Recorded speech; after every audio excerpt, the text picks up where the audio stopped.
সরকারের সবচেয়ে বড় সফলতা হচ্ছে বিদেশে কয়েকজন পলাতক আসামিকে বিদেশে গ্রেপ্তার করতে সক্ষম হয়েছে। একটা হচ্ছে বেনজির, আর একটা হচ্ছে ভারতে যে ওসমান শরীফ হাদি হত্যার আসামিরা। এই দুইজনকে আসলে দেশে ফেরানোর মন্ত্রের অগ্রগতি করতে দুইজন না, ভারতে আছে তিনজন, তিনজন, আর আবুধাবি মানে ইউএই তে আছে একজন, চারজন। আমরা দেশে ফিরিয়ে নিয়ে আসার জন্য আমাদের যা কিছু করণীয় আইনানুগভাবে সবকিছু আমরা সম্পন্ন করেছি, যে এক্সট্রাডিটেড হওয়ার জন্য এক্সট্রাডিশন চুক্তি অনুসারে এবং ইউএন চার্টারের অনুসারে যেটা ইউএ এর সাথে করা হয়েছে।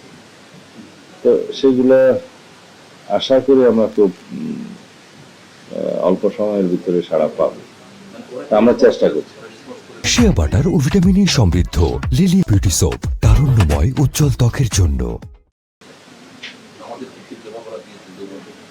না, চিঠির জবাব তো ওনারা দেবেন না। ওনারা আমাদেরকে বলেছেন যে আমরা এই আসামিকে ফেরত দেওয়ার জন্য 30 দিনের মধ্যে আপনাদের কাছে প্রয়োজনীয় কাগজপত্র চাই। যেটা ইন্টারপোলের রেড নোটিশ অনুসারে তারা গ্রেফতার করেছে, সেটা গ্রেফতার হয়েছে, কিন্তু ফেরত প্রদানের জন্য আমাদের কিছু আইনানুগ প্রক্রিয়া আছে, কাগজপত্র আছে, ওয়ারেন্টের কপি আছে, এগুলো পাঠানো বলা হয়েছিল, পাঠাতে আমরা পাঠিয়ে দিয়েছি। 30 দিন সময় দিয়েছিলাম, আমরা 3 দিনের ভিতরে দিয়েছি।